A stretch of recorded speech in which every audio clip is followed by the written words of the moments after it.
बंदी छोड़ सतगुरु रामपाल जी महाराज जी की जय हो। परमपिता परमेश्वर जी की आप सभी प्यारी आत्माओं को मुझ पवन दास का सतसाई। पुण्यात्माओं, दया परमपिता परमेश्वर सतगुरु रामपाल जी महाराज जी की, जिन्होंने एक बार पुनः आप और हम सभी भाई बहनों को सोशल मीडिया पे, फेसबुक पर लाइव साध संगति के माध्यम से एकत्रित होने का मौका दिया। ये उस बंदी छोड़ की इस कलयुग की बिचली पीढ़ी में आप और हम सभी आत्माओं पे विशेष रूप से उनकी दया है, उनकी मेहर है, उनकी कृपा है। और हम सभी चाहेंगे कि परमेश्वर अपनी ये दया हम पे सदा ही बनाए रखें, क्योंकि बिना उस परमेश्वर की मेहर और दया के हमारा बेड़ा पार होना बड़ा ही मुश्किल है। तो हमने हर स्थिति में उस परमेश्वर का अनुग्रह प्राप्त करना चाहिए, और परमेश्वर का अनुग्रह प्राप्त करने के लिए हमने उसके कृपा पात्र बने रहना बहुत ज़्यादा आवश्यक है। और उनके कृपा पात्र इस कलयुग की बिचली पीढ़ी में किसी की चापलूसी करके, किसी की चप्पल चाट के, किसी के तलवे चाट के, दो की चार करके, निंदा चुगली करके बिल्कुल नहीं कर सकते हैं। उसके लिए हमने उनके द्वारा बताए गए तत्व ज्ञान को आधार बनाना पड़ेगा। उस तत्व ज्ञान के आधार से ही परमेश्वर हमारे को सतलोक का रास्ता दिखा सकते हैं। यदि हमने गलती से, अनजाने में, नासमझी में उस पूर्ण परमेश्वर का जो कलयुगी परिवार होता है, जो इस कलयुग की बिचली पीढ़ी में परमात्मा एक भूमिका करते हैं, एक पिता की, बाप की, बेटे की, रिश्तेदारों की, ज्ञान आधार से हमें अपनी परख करवाने के लिए कि मेरे बच्चे मुझे पहचानेंगे या नहीं पहचानेंगे, या मैं किसी कमल के फूल पे प्रकट होऊंगा तभी लोग मुझे कबीर परमात्मा मानेंगे, या मेरे बच्चे मेरी समर्थता से परिचित हैं कि परमेश्वर जो चाहे सो कर सकता है, भरम पड़ो मत कोई, सेऊ धड़ पर शीश चढ़ाया पाछे करो रसोई। परमात्मा गर्भ वाली लीला भी कर सकते हैं, दुनिया को धोखा देने के लिए, काल भगवान से आंख में चोली करने के लिए, लेकिन उनके जो अपने बच्चे होंगे, जो हीरे मोती लाल होंगे, जिनके लिए परमेश्वर इस कलयुग की बिचली पीढ़ी में यहाँ आते हैं, उस परमेश्वर को ये पूर्णतया विश्वास होता है कि मेरे वो हीरे मोती लाल, जिनके लिए मैं अपना ये सतलोक छोड़ के कुछ समय के लिए उस गंदे लोक में जा रहा हूँ, वो आत्माएं मुझे जरूर पहचान लेंगी, चाहे मैं कैसा भी रोल करूं, चाहे मैं कैसी भी भूमिका करूं। अभी हमारे एक भगत भाई का सवाल था और उन्होंने कहा कि भगत जी, यदि सतगुरु रामपाल जी महाराज जी ही पूर्ण परमेश्वर हैं, पूर्ण परमात्मा हैं, तो जाहिर सी बात है भगत जी सतलोक में भी यही परमात्मा बैठे होंगे, इसमें तो कोई दो राय नहीं है। तो भगत जी फिर हम लोग कौन से भाव से उन्हें अपना परमात्मा माने? सतलोक वाले भाव से माने, क्योंकि सतलोक में तो हमने सुना है कि परमात्मा की दाढ़ी मूछ है, और यहाँ जो अब आए हुए हैं परमात्मा 8 सितंबर 1951 के दिन गांव धनाना, जिला सोनीपत, हरियाणा में प्रकट होके, तो यहाँ तो ना परमेश्वर की दाढ़ी है, ना मूछ है, बिल्कुल एकदम क्लीन शेव है। तो हम कैसे भगत जी ये पहचान करें कि ये वही परमात्मा है जो सतलोक में बैठा है? तो दास ने उसको समझा है कि भाई, परमात्मा की पहचान उसकी दाढ़ी मूछ से नहीं होती है, परमात्मा की पहचान उसके रंग रूप से नहीं होती है, परमेश्वर की पहचान उसकी समर्थता से, उसके गुणों से, उसके ज्ञान से होती है। और एक छोटी सी एक कहानी है जो परमेश्वर ने हमें सत्संगों में बताई थी। दास उस कहानी के माध्यम से आप जियों को समझाना चाहेगा कि हमारा जो ये भ्रम है कि क्या संत रामपाल जी महाराज जी वही परमात्मा है जो सतलोक में बैठे हुए हैं, जो वहां बैठ के सारे ब्रह्मांडों का संचालन कर रहे हैं, क्या ये वही परमात्मा है? तो पुण्यात्माओं, इस भ्रम को और इस धोखे से बाहर केवल हम पूज्य गुरुदेव जी के ज्ञान को आधार बना के ही निकल सकते हैं। दूसरा दुनिया में कोई रास्ता नहीं है। उसके लिए आपने छोटी सी एक कहानी सुननी पड़ेगी जो गुरुदेव ने किसी सत्संग में सुनाई थी। बहुत ही दुर्लभ है, वो सत्संग पता नहीं मिल ही नहीं रहा अब कहाँ है, लेकिन एक बार परमात्मा ने दास के कानों में डाला था तो दास को याद हो गई उन्हीं की आशीर्वाद से। तो गुरुदेव ने शायद वो सत्संग दास को इसीलिए सुनाया था कि ऐसा भी कोई सवाल संगत में आएगा कि लोग मेरी पहचान को लेके भी भ्रम में पड़ जाएंगे। हालांकि मैं उन्हें बार बार समझाऊंगा और मैं उन्हें बार बार कहूंगा, वेदों से दिखा के, सूक्ष्म वेद से दिखा के। 650 साल पहले जब मैं आया था तो मैंने धर्मदास जी को मैंने किस प्रकार से समझाया, सारे एग्जाम्पल मैं दूंगा संगत में, लेकिन फिर भी बहुत सारी शंकाएं, बहुत सारी भ्रमणाएं ये काल पैदा कर देता है। तो उसके लिए फिर परमात्मा ने अपने इन सत्संगों को ही एकमात्र सहारा चुना कि मेरे बच्चे मेरे मुख कमल से जो है सत्संग सुन सुन के और वो दृढ़ हो जाएंगे।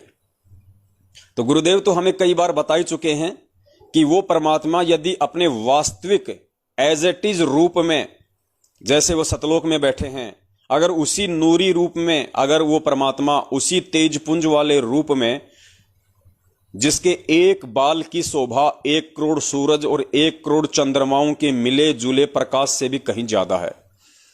तो पुण्यात्माओं, मानवीय शरीर पे 3.5 करोड़ रोमकूप होते हैं, 3.5 करोड़ बाल होते हैं एक व्यक्ति के शरीर पे। और जिस परमात्मा के एक बाल में इतनी रोशनी है, इतना तेज है, इतना नूर है एक बाल में, ये जो पृथ्वी लोक का जो हम सूरज देखते हैं, जो चांद देखते हैं, जो एक सूरज की रोशनी गर्मी के टाइम में दिन के 12 बजे हमसे सहन नहीं होती, उस परमेश्वर के एक बाल में इतना तेज है, नूर है, प्रकाश है, जितना 1 करोड़ सूरज और 1 करोड़ चांद, उससे कहीं ज्यादा। तो 3.5 करोड़ रोमकूप की उन बालों की कितनी शोभा होगी, कितना तेज होगा, कितना नूर होगा। तो वो हम अपने इन जो ये आंखें जो है हमारी जो हैं, जिनको चरम दृष्टि कहते हैं, इनसे हम नहीं देख सकते, इम्पॉसिबल किसी भी तरह से। उसको आभास करने के लिए, उसको देखने के लिए हमारी को दिव्य दृष्टि चाहिए, उस परमात्मा की पावर चाहिए, शक्ति चाहिए। तो मालिक को पता था कि अगर मैं मेरे इस वास्तविक रूप में वहां पे जाऊंगा तो मुझे कोई देख ही नहीं पाएगा, और जब मुझे कोई देख ही नहीं पाएगा तो मेरा ज्ञान कैसे समझेगा, मुझ पे विश्वास कैसे करेगा, मुझे तो भूत मान लेगा, मुझे तो प्रेत मान लेगा। क्योंकि काल ने ऐसी भ्रमणाएं फैलाई रखी हैं, दुनिया भर के लोगों में प्रेत आते रहते हैं, भूत आते रहते हैं, पित्र आते रहते हैं, ऐसे ही डांस करवाते हैं, तो सोच लेंगे कि ये भी कोई भूत है, कोई प्रेत है। इसलिए परमात्मा ने अपने उस तेज पुंज वाले शरीर को बहुत ज्यादा हल्का करके और एक मानव के जैसी उस परमात्मा ने भूमिका करनी पड़ती है, एक मानवीय शरीर उस परमात्मा ने धारण करना पड़ता है, हल्का करके जैसे आप और हमारा है, ताकि हम उस परमेश्वर को देख सकें, महसूस कर सकें, हम उनसे बात कर सकें, ताकि वो परमात्मा हमें अपना ज्ञान सुना सके, अपने ज्ञान का प्रचार कर सके। इसलिए उस परमात्मा को मजबूरीवश एक हल्का मानवीय शरीर धारण करना पड़ता है, आप और हमारे जैसा, हमें ज्ञान समझाने के लिए। इसलिए वो परमात्मा मानव शरीर में आता है। तो हमने उस परमात्मा के उस हल्के मानव शरीर को, उस हल्के तेजपुंज वाले शरीर को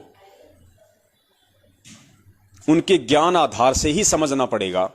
उसी के लिए परमात्मा ने कभी कभार अपने सत्संग में वो कहानी सुनाई थी, भील वाली। उस कहानी से पुण्यात्माओं आपके समझ में आएगा कि हमने उस परमात्मा को कैसे पहचानना है। तो हम कहीं धोखा ना खा जाएं, कोई भी काल का एजेंट हमारे को भ्रमित ना कर दे। इसलिए हमने सत्संगों को ही एकमात्र सहारा बनाना पड़ेगा। सत्संगों के अलावा कोई भी चीज इस दुनिया में हमारा सद्मार्ग नहीं कर सकती, बाकी हमें भटकाएंगे, भ्रमित करेंगे। केवल परमात्मा का सत्संग ही एकमात्र सहारा है, आज वर्तमान में भी और उनके सतलोक गमन के बाद भी। तो हमने हर स्थिति में परमात्मा के सत्संगों को ही आधार बनाना है। कोई व्यक्ति यदि उस परमेश्वर के आड़ में या उस परमेश्वर का नाम लेके आपको कोई आदेश देता है, कोई फरमान सुनाता है या कोई बातें बताता है, तो सुनने में कोई हर्ज नहीं है, क्योंकि परमेश्वर की चर्चा है, सबको सुननी चाहिए। परमेश्वर की चर्चा सुनने से भी पुण्य प्राप्त होता है। गुरुदेव कहते हैं, एक ने कही दूजे ने मानी, कहे कबीर वो दोनों ज्ञानी। लेकिन ऐसे नहीं मान लेना, जैसे वो बता रहा है वैसे ही मान लिया। उसकी कही गई बातों को यदि हमने गुरुदेव के सत्संग सुने होंगे और यदि हमने ध्यान से गुरुदेव के सत्संग सुने होंगे, तो सामने वाला व्यक्ति जो गुरुदेव के विषय में बातचीत कर रहा है, ऑटोमेटिक हमारा जो सिस्टम है, ऑटोमेटिक उन चीजों का नीर और खीर का निबेरा करता रहेगा, उसको फिल्टर करता रहेगा कि जो जो शब्द ये निकाल रहा है उसमें से कितना सही है, कितना गलत है। यही तत्व ज्ञान होता है, यही नीर खीर का निबेरा होता है। ऐसा नहीं है कि मैं घर पे जाके देखूंगा कि क्या सही है क्या गलत है, गुरुजी ने इस पुस्तक में कहां लिखा हुआ, वो नहीं। इसका मतलब उस आदमी ने अभी सत्संग नहीं सुने, और सुने हैं तो इस कान से सुने, इस कान से निकाल दिए। वरना जिस भगत ने ध्यान से परमेश्वर के सत्संगों को श्रवण किया होगा, सुना होगा, और उसके सामने यदि कोई चर्चा चलेगी, ऑटोमेटिक फिल्ट्रेशन होता रहेगा, वो उधर से शब्द निकालेगा, इधर से परमेश्वर फिल्टर करता रहेगा उस भगत के माध्यम से कि ये कितना सही बोल रहा है, कितना गलत बोल रहा है, तुरंत आप उसको बीच में टोक दोगे। तो परमेश्वर ने इसीलिए वो भील वाली कहानी सुनाई थी कि मेरे बच्चे, जब मैं इस पृथ्वी लोक पे उनको ज्ञान देने के लिए प्रकट होऊंगा अपने तेज पुंज वाले शरीर को हल्का करके, तो मेरे बच्चे मुझे पहचान लेंगे। पुण्यात्माओं, कहानी को ध्यान से सुनिए और कहीं भी हम धोखा ना खा जाएं, इसीलिए परमात्मा ने ये साध संगति के प्रोग्राम रखवाए हैं। इसमें ना मुझ पवनदास का कोई श्रेय है, ना इसमें आप लोगों का कोई श्रेय है, कुछ नहीं है। मालिक का ज्ञान है, परमेश्वर का दिया हुआ तत्व ज्ञान है। हम उस परमेश्वर के बच्चे हैं, तो बच्चा तो बाप की ही महिमा का गुणगान करेगा। बच्चा किसी पड़ोसी की महिमा का गुणगान थोड़े करेगा, फिर वो उस बाप का बेटा कहां हुआ? वो तो पड़ोसी का गुलाम हो गया, चापलूस हो गया। तो हमारे बाप के सत्संग हमारे बाप ने हमारे लिए किए, हमारे लिए हमारा बाप आया, तो हमारी क्या जिम्मेदारी बनती है? हमारे बाप के किए गए सत्संगों को, ज्ञान को आगे प्रचार करना, लोगों को समझाना, दुनिया वालों को बताना, ये आप और हमारी अहम जिम्मेदारी बनती है। अब वो जिम्मेदारी आप चाहे ज्ञान प्रचार के माध्यम से निभाओ, चाहे आप साध संगति के माध्यम से निभाओ, किसी भी तरीके से आप निभाओ। पुण्यात्माओं, ध्यान से सुनिए वो भील वाली कहानी, उससे आपका एक कंसेप्ट क्लियर हो जाएगा कि किस प्रकार वो परमात्मा अपने तेज पुंज वाले शरीर को हल्का करके आज हमारे सामने 8 सितंबर 1951 से गांव धनाना, जिला सोनीपत, हरियाणा की पावन भूमि पे प्रकट हुए हैं। पावन भूमि इसलिए कहा जाता है क्योंकि परमात्मा जिस जगह पे आते हैं, इस पृथ्वी के जिस कोने में, जिस देश में वो परमेश्वर आते हैं, सौभाग्य होता है वहां के लोगों का, उस पृथ्वी के उस जगह पे रहने वाले लोगों का सौभाग्य होता है कि वो परमेश्वर उनके लिए वहां आए। इसलिए उस धरती को भी धन्य बताया गया है। धन जननी, धन भूमि, धन धन नगरी, धन देश, ये परमेश्वर की वाणी है आदरणीय गरीबदास जी महाराज जी की। तो परमेश्वर ने हमें क्या बताया अपनी पहचान करवाने के लिए? गुरुदेव ने बताया कि एक समय एक राजा था, बहुत ही ज्यादा संपन्न राजा था। राजा का एक बेटा था लगभग 9 या 10 वर्ष का, और राजा का बेटा अपने साथियों के साथ में खेलने के लिए बाहर चला जाया करता था। पास में एक जंगल था, और पहले के समय आपको पता है कुछ आदिवासी लोग जो थे, भील वगैरह जो थे, कोई भी आदिवासी जो थी जनजातियां, वो जंगलों में निवास किया करती थी। तो राजा का लड़का एक दिन अपने साथियों के साथ खेलता खेलता जंगल में ज्यादा दूर चला गया। तो उधर से कुछ भील थे, उन भीलों ने देखा और भीलों ने उस राजा के लड़के को पकड़ लिया। बाकी जो साथी थे वो वहां से भाग लिए अपनी जान बचा के। राजा का लड़का नहीं भाग पाया, या भागने की कोशिश की होगी, लेकिन वो भीलों के हाथ आ गया। तो भीलों ने उसे पकड़ा और अपने राजा के पास ले गए। उनका जो सरदार होता था, और ज्यादा जंगल में चले गए जहां उनकी बस्तियां होती थी। तो भीलों के राजा ने, भीलों के सरदार ने देखा कि लड़का बहुत ही ज्यादा सुंदर है, और उनके वहां पे एक परंपरा हुआ करती थी। अब दास जो भील शब्द का यूज कर रहा है, तो कोई भील जो समाज के लोग हैं, भील जो जाति के लोग हैं, वो ये ना सोचें कि भाई ये हमारे जो है ये पूर्वजों के विषय में बोल रहा है। एक आधे भगत का दास के पास फोन आया था पहले भी, क्योंकि परमात्मा ने पहले भी इस कहानी का जिक्र करवाया था।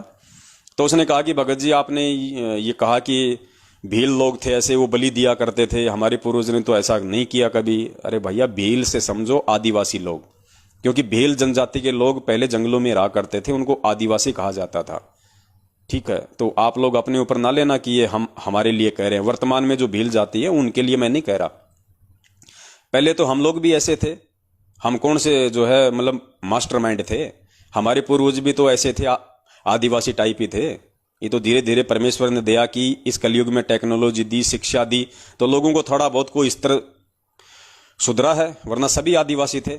हम आदिवासी ही थे। हम चाहे कितने ज्यादा टेक्नोलॉजी युक्त बन जाएं, कि हमने कितने हेलीकॉप्टर बना लिए, एरोप्लेन बना लिए, अगर हमारे को उस परमेश्वर के विषय में ज्ञान नहीं है, तो पूरी दुनिया आदिवासी है। 21वीं सदी की टेक्नोलॉजी युक्त दुनिया भी तब तक आदिवासी है जब तक उसको परमेश्वर के विषय में जानकारी नहीं होगी। क्योंकि इस मानव शरीर का मुख्य मकसद, मुख्य ध्येय केवल यही होता है कि उस परमेश्वर की जानकारी और परमेश्वर की भक्ति करके यहां से अपना आत्म कल्याण करवाना। और उसकी जानकारी के बिना पूरी दुनिया आदिवासी है। अब उसमें साइंटिस्ट भी आ गए, उसमें राष्ट्रपति और प्रधानमंत्री भी आ गए, उसमें सब आ गए। तो भीलों के सरदार ने सोचा कि भाई लड़का बहुत सुंदर है, और उनकी एक परंपरा थी, उनकी देवी थी, उसको वो लोग बलि चढ़ाया करते थे जब भी उसका त्योहार आता था, कि देवी खुश होगी, ऐसी उनकी अपनी धारणा थी। तो उन्होंने उस लड़के को सकुशल, जैसी भी उनकी व्यवस्था थी, वहां उन्होंने उसको कैद कर दिया और एक व्यक्ति को उसकी देखभाल के लिए छोड़ दिया कि लड़का कहीं भग ना जाए और किसी प्रकार का कोई नुकसान न हो जाए इस लड़के को। उधर से राजा को मालूम पड़ा कि मेरे बच्चे को तो इस तरीके से आदिवासी लोग ले गए उठा के। राजा बड़ा चिंतित हुआ। राजा समझदार था। राजा ने अपने मंत्रियों से सलाह वगैरह की तो काफी लोगों ने बहुत तरीके से उनका मार्गदर्शन किया। अंत में राजा को समझ में आया कि मैं किस प्रकार से अपने बच्चे की जान उन आदिवासियों से, उस भील से छुड़वा कर ला सकता हूं। मैं मेरे बच्चे को सकुशल यहां लेके आ सकता हूं। तो पुण्यात्माओं, अब आप जी थोड़ा सा समांतर रूप से इसका विश्लेषण करना। वो जो आदिवासी था उनको समझना आप काल भगवान, वो आदिवासी आप जी काल भगवान को समझना, और वो राजा समझना आप उस कबीर परमेश्वर को, और जो बच्चा उसकी पकड़ में आ गया था वो हम सतलोक की आत्माएं हैं, जो हम उस ज्योति निरंजन के साथ में खेलते खेलते उसके चक्कर में आ गए थे वहां पे, और परमात्मा से दूर निकल गए थे हम। और फिर इस भील रूपी निरंजन ने हमारे को पकड़ के कैद कर लिया, हमारी बलि चढ़ाने के लिए, गधा कुत्ता सूअर बनाने के लिए। तो फिर उस राजा को तो टेंशन होनी थी, बाप को तो चिंता होगी जब उसका बच्चा उसके हाथ से छूट गया। तो बाप बड़ा चिंतित हुआ, राजा बड़ा चिंतित हुआ। उसने सलाह मंत्रणा की। तो अंत में राजा ने डिसीजन लिया कि जितना जल्दी हो सके, राजा को मालूम पड़ा कि उनकी जो देवी का त्योहार है वो लगभग 1 महीना है उसका। तो राजा ने कुछ ऐसे लोगों को बुलाया जो लोग भीलों की भाषा जानते थे, आदिवासियों की भाषा जानते थे। तो राजा ने कहा कि मेरे पास समय नहीं है, 1 महीने का समय है, 1 महीने के अंदर अंदर आप मुझे आदिवासियों की भाषा समझाओ जितनी मुझे जरूरी है, जिससे मेरा काम निकल जाए। तो उन्होंने ऐसा ही किया। भाषाओं के जानकार लोगों ने राजा को 1 महीने में पूरी तरह से परिपूर्ण कर दिया भीलों की भाषा के लिए। राजा भाषा बोलने लग गया आदिवासियों वाली। अब राजा अगर अपने वास्तविक रूप में उन भीलों के सामने जाए, उन आदिवासियों के सामने जाए अपने बच्चे को छुड़वाने के लिए, पुण्यात्माओं, इसके 2 सबसे बड़े नुकसान थे। इसके सबसे बड़े नुकसान 2 थे। राजा को मालूम था, राजा समझदार था। राजा ने बड़ी सूझबूझ से काम लिया। सबसे पहले तो उसने भाषा सीखी। उसके बाद में राजा ने वैसा ही गेटअप बनाया जैसा कि आदिवासियों का था। वैसा ही राजा ने कपड़े सिलवाए, वैसे ही राजा ने बाल वाल बढ़ाए, उसी तरीके से राजा ने अपने नाखून वाखून बढ़ाए। मतलब जैसे भील लोग जो रहा करते थे पहले, जो आदिवासी लोग जो थे टाइम पे नहाया नहीं करते थे, गंदे संदे रहा करते थे, ऐसे ही उनके वस्त्र होते थे, ऐसे ही बड़े बड़े बाल, पता नहीं क्या क्या चित्रकारियां रखते थे, हाथी के दांत वगैरह यहां लगा के, मतलब टोटल जो हार श्रृंगार था उन आदिवासी लोगों का वैसा राजा ने बनाया। राजा होते हुए उन्होंने वैसा का वैसा हार श्रृंगार किया ताकि कोई फर्क ही महसूस ना कर सके, भील भी ये ना पहचान सकें कि ये भील है या ये राजा है। उनको धोखा देने के लिए, उन आदिवासियों को धोखा देने के लिए, उन भीलों के सरदार को धोखा देने के लिए परमात्मा ने भी सेम टू सेम आदिवासी वाला ही गेटअप तैयार कर लिया। अगर राजा अपने वास्तविक रूप में जाता वहां पे तो वो राजा को भी पकड़ लेते, वो तो एक अलग ही पहचान हो जाती। तो एक नुकसान तो ये, और दूसरा नुकसान, अगर उस राजा को मान लीजिए आदिवासी भी ना पहचान पाते, लेकिन जब वो बाप अपने बेटे के सामने जाता तो बेटा तो नासमझ था, मंदबुद्धि था, वो तो अपने बाप को देखते ही रोने लग जाता, वो तो चिल्लाने लग जाता, तो वो पकड़ में आ जाता, मालूम पड़ जाता भीलों के राजा को कि ये तो इसका बेटा है, तो वो भी मरता और वो भी मरता, दोनों के दोनों मरते। तो इसलिए राजा ने बड़ी सूझबूझ से काम लिया ताकि उनके बच्चों को भी इस बात का पूर्णतया आभास ना हो कि मैं ही तेरा बाप हूं। इसलिए अपने उस बच्चे से भी थोड़ी सी दूरी बनाए रखने के लिए, उस बच्चे को भी थोड़ा सा भ्रम में रखने के लिए, ताकि बच्चा नादानी में मुझे देख के रो ना दे, बच्चा रोने ना लग जाए और मालूम ना पड़ जाए, वास्तविकता सबके सामने ना आ जाए, वरना मैं भी मरूंगा और वो बच्चा भी मरेगा। तो इस प्रकार राजा भीलों वाला गेटअप बना के और उन आदिवासियों के बीच में वो राजा हिम्मत करके पहुंचा। वो जैसे ही वहां गया अंदर, उसको मालूम था कि भील लोग वहां होंगे, मुझे पकड़ेंगे। तो जैसे ही राजा भीलों वाले गेटअप में जंगल में गया तो उधर जो भील लोग थे ऑलरेडी, जो आदिवासी थे, उनकी नजर पड़ी, वो दौड़ के गए। उन्होंने देखा कि ये तो हमारे जैसा ही है, हो सकता है भाई किसी दूसरे कबीले का हो, किसी दूसरे क्षेत्र का हो, ये भील आदिवासी। तो राजा भाषा सीख ही गया था। राजा ने काफी उनसे बातचीत की और राजा बड़ा ही निपुण था, बड़ा ही चतुर था, बड़ा ही कुशल था। राजा ने उनको मोह लिया अपनी बातों से, अपने शब्दों से, और राजा ने उनसे बातचीत की। उनके जरिए राजा भीलों के सरदार तक पहुंच गया। उसके बाद में सरदार से भी राजा ने बातचीत की और सरदार से भी काफी अच्छे संबंध हो गए राजा के, क्योंकि राजा था तो राजा तो बहुत ज्यादा निपुण था। तो बहुत ही जल्दी 2-4 दिन में उस राजा ने भीलों के सरदार के दिल में अपनी एक विशेष अपनी जगह बना ली। आओ भगत करके राजा के साथ में बड़े प्यार से, बड़े अच्छे से बोलचाल करके, बाहरी क्षेत्र के विषय की जानकारियां देके, क्योंकि आदिवासियों को तो मालूम नहीं होता था बाहर की दुनिया का। तो इस तरीके से राजा ने एक विशेष जगह बना ली उसके अंदर। और राजा ने फिर कहा कि भाई आज के बाद में उस लड़के की जिम्मेदारी मैं इसको देता हूं, इस भील को देता हूं जो अभी अभी आया है नया नया। ये बहुत ही विश्वास पात्र है, बहुत ही चतुर है, और ये बच्चे का विशेष ध्यान रखेगा, और इसके माध्यम से हम बच्चे की हम बलि दिलवाएंगे तो देवी ज्यादा खुश होगी, ज्यादा प्रसन्न होगी। तो इस प्रकार से राजा वहां पे भीलों के बीच में पहुंच गया और राजा ने चाहा कि मैं अपने बच्चे को एक बार जाके देख लूं, मेरा बच्चा कैसा है कैसा नहीं है।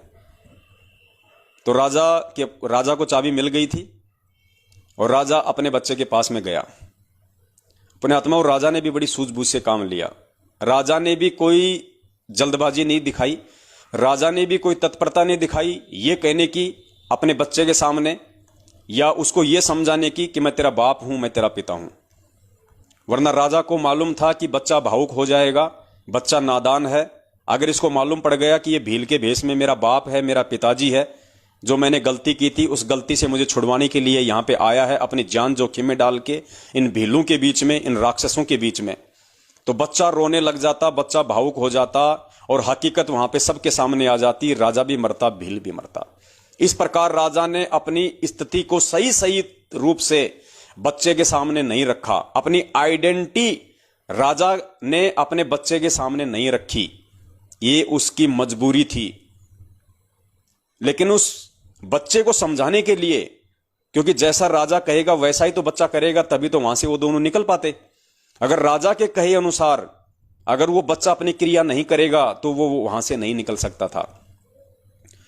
तो राजा ने बड़ी सूझबूझ से काम लिया। राजा ने उस बच्चे से कहा कि बेटा देख, तू मुझे इन बाकी भीलों की तरह भील मत समझ लेना, कहीं तू भी ये समझे कि मैं भी इनकी तरह जो निर्दयी हूं या मैं भी तेरे को मारना चाहता हूं।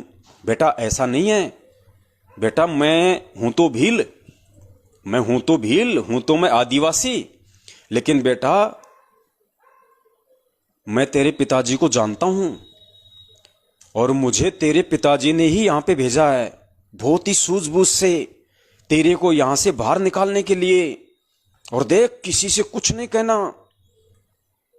कोई जिक्र मत करना, और अगर तुझे यहां से बाहर निकलना है, तुझे अगर यहां से जाना है, तो बेटा मेरी प्रत्येक बात को मानना, मैं जैसा कहूं तुझे वैसा ही करना है, दूसरे किसी की बात पे यकीन नहीं करना, तो हम दोनों यहां से सकुशल बाहर निकल सकते हैं। मेरी एक योजना है, वो योजना मैं तेरे को बता रहा हूं। तो बेटे ने कहा कि जी ठीक है, अगर आपकी यही योजना है और आप चाहते हो कि मैं यहां से बाहर निकलूं, और आप मेरे पिताजी के भी जानकार हो, आप उनको जानते हो और मेरे पिताजी ने ही आपको यहां भेजा है, तो जी कोई दिक्कत नहीं, जैसा आप कहोगी मैं वैसा ही करूंगा। मैं किसी और की बातों में नहीं आऊंगा। कोई चाहे मुझे कितना ही भ्रमित करे, कोई चाहे मुझे कितने पीले पर्चे डाले, कोई चाहे मुझे कितनी फर्जी ऑडियो सुनाए, मैं जब तक आपके मुख कमल से नहीं सुन लूंगा, आपके आमने सामने बात नहीं सुन लूंगा, तब तक मैं किसी पे यकीन नहीं करूंगा। कोई आपकी ऑडियो रिकॉर्ड करके मुझे सुना दे तो भी मैं किसी पे यकीन नहीं करूंगा। बच्चा इतना समझदार था, और इतना समझदार होगा तभी वो वहां से निकल सकता था। और उस राजा ने बच्चे को वास्तविकता नहीं बताई कि मैं ही तेरा बाप हूं, और ना ही अपना रूप भील वाला उतार के उसको दिखाया, वरना बच्चा नादान था, राजा को पता था सारा खेल बिगड़ जाएगा। इसलिए उसने छुपाया अपने आप को, और उसने पूरी उस जो प्लानिंग थी उस राजा ने उस बच्चे को बताई कि बेटा अभी इनका त्योहार आएगा 3 दिन बाद में, और त्योहार से 1 दिन पहले ये लोग जश्न मनाते हैं, खाते हैं, पीते हैं, शराब पीते हैं। तो बेटा मैं ऐसा करूंगा, उस रात को ये मेरे पे विश्वास करने लग गए, ये मुझे पहचान नहीं रहे कि मैं तेरा बाप हूं। ये धोखे में है, ये भील का राजा, ये भीलों का राजा धोखे में है। मैं इसको धोखा दे के आया हूं, गेटअप चेंज करके आया हूं। इसको नहीं पता मेरी स्थिति के बारे में, मैं कौन हूं। ये मुझे अपने जैसा ही समझ रहा है, ये धोखे में है। तो बेटा ये काम करना, इनका त्योहार आ रहा है परसों, और कल रात को जब ये जश्न मनाएंगे, तुम ये जो शराब पिएंगे, जो लड्डू खाएंगे, तो मैंने बेटा उन लड्डुओं में भांग मिला दी है। भांग, नशे की दवाई डाल दी मैंने उनमें, जो मैं लेके आया था। और रात को ये सारे के सारे जो है ये बेहोश हो जाएंगे। किसी को कुछ नहीं पता चलेगा ये कौन कहां सो रहा है, कहां क्या पड़ा है। और तू बिल्कुल चौकन्ना रहना, तू सो मत जाना उस दिन, कहीं तू सो जाए फिर मैं चिल्लाऊं तेरे को जगाने के लिए। और मैं चुपचाप से आऊंगा तेरे पास में, और मैं चाबियां खोलूंगा, और बिना किसी आवाज के चुपचाप जैसा मैं संकेत करूं वैसे वैसे मेरे पीछे पीछे चलते रहना। दौड़ने के लिए कहूं तो दौड़ लगा देना, चुप रहने के लिए कहूं तो चुप रहना। जी ठीक है, क्योंकि बच्चे को भी असल में वहां से बाहर निकलना था। उसको भी मालूम पड़ चुका था कि मैंने बहुत बड़ी गलती कर दी है इन भीलों के हाथ लग के। और जो सुख, जो भोजन, जो इज्जत जो मुझे वहां मिला करता था मेरे पिताजी के वहां पे राजमहल में, वो मुझे यहां नहीं है। यहां मुझे काली कोठरी में डाल दिया। मुझे बात बात पे डराते हैं, धमकाते हैं, तेरी वैक्सीन लगाएंगे, तेरे ये करेंगे। कोई भी आता है मुझे गालियां निकाल देता है, कोई भी आता है मुझे समय पे खाने को नहीं देते, कोई भी आता है मेरी पिटाई कर देता है, तुझे मारेंगे, तुझे काटेंगे। तो बच्चा भी डरा हुआ था। बच्चे को भी मालूम पड़ गया कि तेरे बाप के घर में क्या सुख थे, और यहां इस भील के हाथ लगने के बाद तेरे साथ क्या हो रहा है। तो बच्चे ने वैसा ही किया। और जैसे उनका त्योहार आया, उस दिन उस राजा ने अपनी प्लानिंग के तहत उनके लड्डुओं में भांग मिला दी। जो शराब थी उसमें कुछ ऐसी चीज मिला दी जिससे कि सब पिए, सब बेहोश हो जाएं। तो घंटे 2 घंटे बाद में सबको नींद के लटके आने लग गए, सब बेहोश हो गए, सब गिर गए।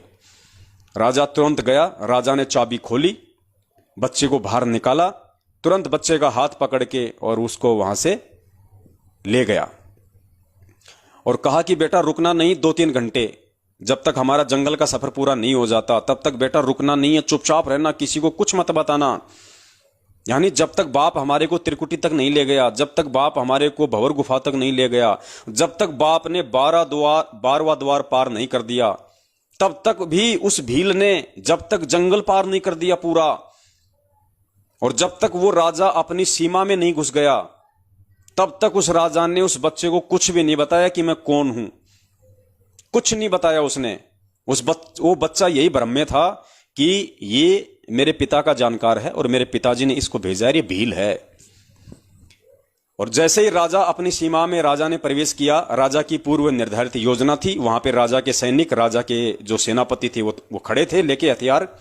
और जैसे ही वहां गए, तुरंत वहां पे राजा को घोड़ा दे दिया गया। राजा ने आगे घोड़े पे अपने उस बेटे को बैठाया, और राजा ने वो बच्चा लाके अपनी रानी को दे दिया महल में। और जैसे रानी ने अपने बच्चे को देखा, रानी फूट फूट के रोने लगी, अपने बच्चे को सीने से लगा के। पुण्यात्माओं, उस समय तक भी उस बच्चे को नहीं पता था, वो तो नादान था बेचारा, भोला था। वो तो मां से लिपट गया और वो रोने लग गया। लेकिन जब बच्चा मां से लिपट के रो रहा था और पास में वो राजा खड़ा था, राजा ने वहीं पे अपना वो गेटअप उतारना शुरू किया उस बच्चे के सामने, और बच्चा देख रहा था। राजा ने अपने वो कपड़े उतारने शुरू किए, अपना मेकअप उतारा, जो काला मुंह कर रखा था वहीं पे पानी से मुंह धोया, टॉवेल से मुंह को पूछा, और राजा ने फिर अपनी वाली पोशाक पहनी। तो बच्चे को सारा माजरा समझ में आ गया, बच्चे को टोटल कहानी समझ में आ गई। बच्चा अपने बाप से लग के रोने लग गया, चिल्लाने लग गया। बच्चा सुबक सुबक के रोने लगा, बच्चा अपने बाप से लिपट के, और कहने लगा कि पिताजी आप थे, मैं तो आपको बिल्कुल भी नहीं पहचान पाया। आप इतने दिन वहां रहे मेरे साथ में, आपने अपना भेद नहीं बताया मुझे, आप केवल संकेत करते रहे कि मुझे तो तेरे पिताजी ने भेजा है, मैं तो तेरे पिताजी का जानकार हूं, और मैं तो तेरे पिताजी के आदेश से तेरे को लेने आया हूं। आपने मुझे कुछ नहीं बताया, और मैं भी नहीं जान पाया आपको कि आप ही मेरे पिताजी हो। और बच्चा फूट फूट के रोने लगा, अपने बाप से लिपट के फूट फूट के जो है वो रोने लगा। पुण्यात्माओं, ये स्थिति है आज वर्तमान में परमपिता परमेश्वर सतगुरु रामपाल जी महाराज जी की। इस प्रकार से वो कबीर परमात्मा आज आप और हमारे लिए इस पृथ्वी लोक पे वो सारे कष्ट, वो सारे दुख उठा रहा है परमात्मा। वो परमात्मा हमारे लिए एक भील बन रहा है, एक आदिवासी बन रहा है परमात्मा। हमारे लिए वो समर्थ राजा इस काल के लोक में आके लोगों की गालियां खा रहा है, लोगों की पिटाई सहन कर रहा है वो परमात्मा। और हम मंदबुद्धि उस परमेश्वर को पहचान नहीं पा रहे।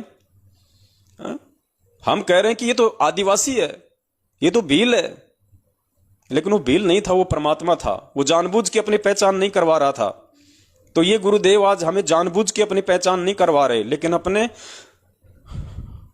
इन्होंने अपने सत्संगों के माध्यम से हमें कोई कमी नहीं छोड़ी बताने में कि बेटा मैं ही तेरा बाप हूं, मेरे पे यकीन कर, और जैसा मैं कहूं वैसा तू यहां पे करेगा, वैसी क्रिया तू करेगा तो सफल होगा।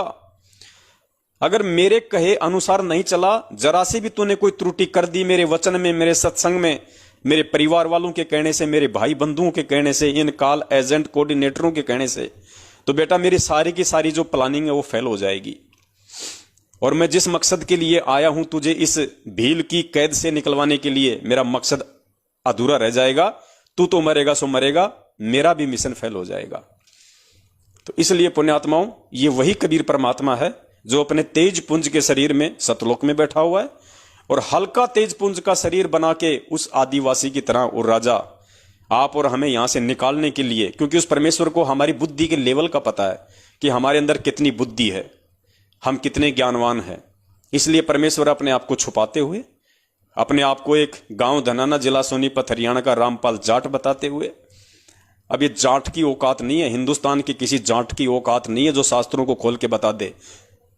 यहां पे तो शास्त्रों के ठेकेदार ये पंडित बने फिरते हैं जो काशी और नालंदा से जो पढ़ पढ़ के आए थे, जो यहां पे चोटी बढ़ा बढ़ा के अपने आप को जो सर्वज्ञानी साबित किए बैठे थे। यहां तो शास्त्रों को पढ़ने और पढ़ाने का ठेका ही पंडितों ने लिया था, ब्राह्मणों ने ले रखा था, नकली संतों ने ले रखा था। जाटों को तो पढ़ने का अधिकार भी नहीं था। तो जाटों की क्या औकात कि जाट किसी शास्त्र को दिखा दे, पढ़ा दे, और जाट वो गलतियां भी निकाल के रख दे जो गलतियां उन चुंडित मुंडित चारों वेदों के ज्ञाता शास्त्रों ने कर दी। जो श्रीमद् भागवत गीता को लिखने वाले वेदव्यास जी ने भी क्या क्या त्रुटियां कर दी, वो गलतियां भी वो हरियाणा का जाट बता रहा है। तो पुण्यात्माओं समझो, वो आदिवासी नहीं है, वो हरियाणा का जाट, वो किसी इंद्रो माई के पेट से जन्म लेके नहीं आएगा। वो परमेश्वर है, वो परमात्मा है, उसके बहुत सारे रीजन हैं। उसने भील को भी धोखे में रखना है, उसने अपने बच्चे को भी अपनी वास्तविकता सही सही नहीं बतानी है, वरना उसका काम बिगड़ सकता है। इसलिए वो परमेश्वर अपने आप को छुपा रहे हैं। यहां पे आप और हमारे जैसे एक आम व्यक्ति के रोल में आए हैं यहां परमात्मा। लेकिन पुण्यात्माओं, अब यदि हम नहीं समझेंगे उनके इशारों को, और इशारों को हम उनके उसी समय समझ सकते हैं जब वास्तव में हमें मालूम पड़ जाए कि मैं इस काल की कैद में हूं और मेरे साथ यहां पे बहुत ही ज्यादा ज्यादतियां हुई हैं, गधे कुत्ते सुअर के इसने मुझे जीवन दिए हैं। यानी कहने का मतलब है, उस बच्चे की तरह जब तक हम यहां से निकलना नहीं चाहेंगे तब तक वो बाप भी कुछ नहीं कर सकता। अगर वो बच्चा ही मान लीजिए उन भीलों के साथ में रम जाता, उन भीलों के बच्चों के साथ में खाना खेलना हंसी मजाक करने लग जाता, उन्हीं को अपना घर बना लेता, सोचता मैं तो यही ठीक हूं, मैं वहां नहीं जाऊंगा, यहां तो मेरे यार हैं, मेरे दोस्त हैं, मुझे खाने पीने की कोई दिक्कत नहीं है, वो बच्चा अगर यही मान लेता तो बाप उसको कैसे निकाल के लेके आता। तो पुण्यात्माओं, हमने इन चीजों को अब समझना पड़ेगा। और 8 सितंबर 1951 के दिन जो ये परमेश्वर आप और हम सभी के लिए यहां पे प्रकट हुए हैं, अपने तेज पुंज के शरीर को हल्का करके, अब हमने धोखा नहीं खाना है पुण्यात्माओं। ऐसा कोई सबूत, ऐसा कोई प्रमाण इस परमेश्वर ने दिखाने में कसर नहीं छोड़ी है जो ये साबित ना करता हो कि संत रामपाल जी महाराज जी ही पूर्ण परमात्मा है। और पूर्ण परमात्मा है तो पूर्ण परमात्मा किसी मां के गर्भ से नहीं आएगा। इस चीज को भी हमने अपने दिलो दिमाग में बैठा लेना है। मस्तक लाग रही मारे गुरु चरणा की दूर, मस्तक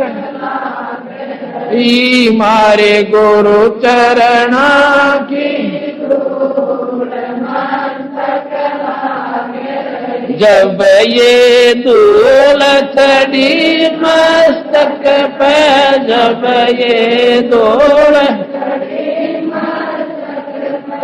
दूर जा हो गई दूर,